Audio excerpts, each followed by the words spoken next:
Spazio a Vittorio Rorato, noto artista sandonatese doc, in mostra a Villa Rorato a Croce di Musili di Piave in una esposizione dedicata al paesaggio. Vediamo.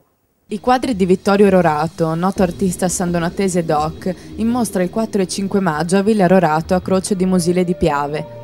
Pittore che non si è mai esposto più di tanto, ha cominciato la sua carriera artistica appena dopo la guerra, formando un gruppo con alcuni amici e organizzando mostre di pittura in ambienti di fortuna in una città da sempre ricca di cultura. Vittorio Rorato è un artista di grande pregio, di grande valore, è una persona molto riservata però, quindi non ha mai esposto molto, è sempre rimasto un po' chiuso, è una persona anche piuttosto timida. Noi come famiglia, mia moglie e nipote del professor Rorato, abbiamo pensato di offrire lo spazio e di mettere a disposizione appunto un po' del nostro tempo per allestire questa struttura.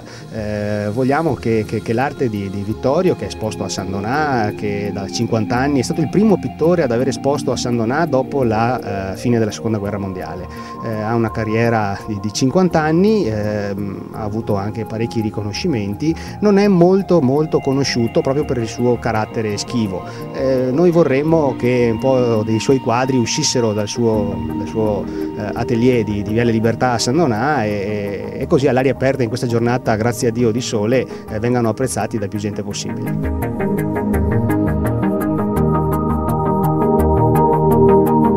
È un pittore che comunica passione e sentimento con le sue opere esposte nella mostra dedicata ai paesaggi.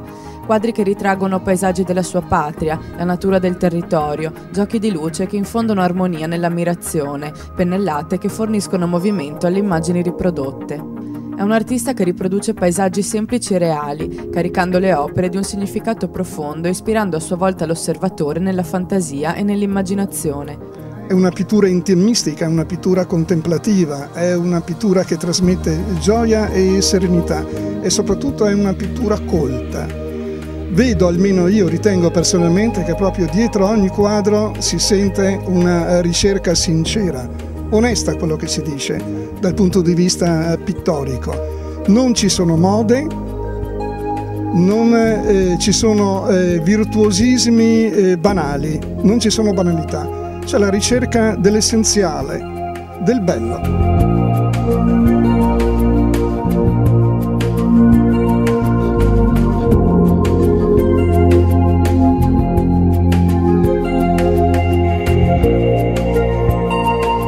Vittorio Rorato non ha definito un artista di tendenza perché possiede caratteristiche uniche e le infonde alle sue opere, non cerca di forzare la realtà o di abbellirla, la riproduce esattamente com'è nella sua semplicità e purezza. Sono paesaggi che affondano le radici, almeno dalla ricerca estetica del maestro qui di Rorato, affondano le radici in tutta quella che è la grande tradizione dell'Ottocento e del Novecento europeo, incominciando dal tardo impressionismo giù fino ai movimenti delle avanguardie, fino ad arrivare a quello che sia stato definito il realismo magico del Novecento italiano.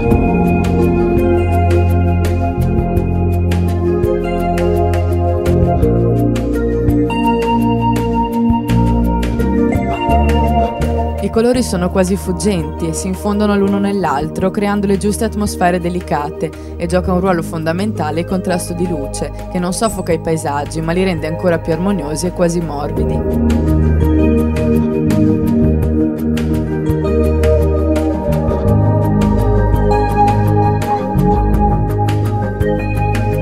Vittorio Rorato, nella semplicità delle sue opere, riesce a trasmettere un senso di tranquillità e di viva immaginazione che portano l'osservatore a immergersi in ciò che raffigurano i dipinti stessi.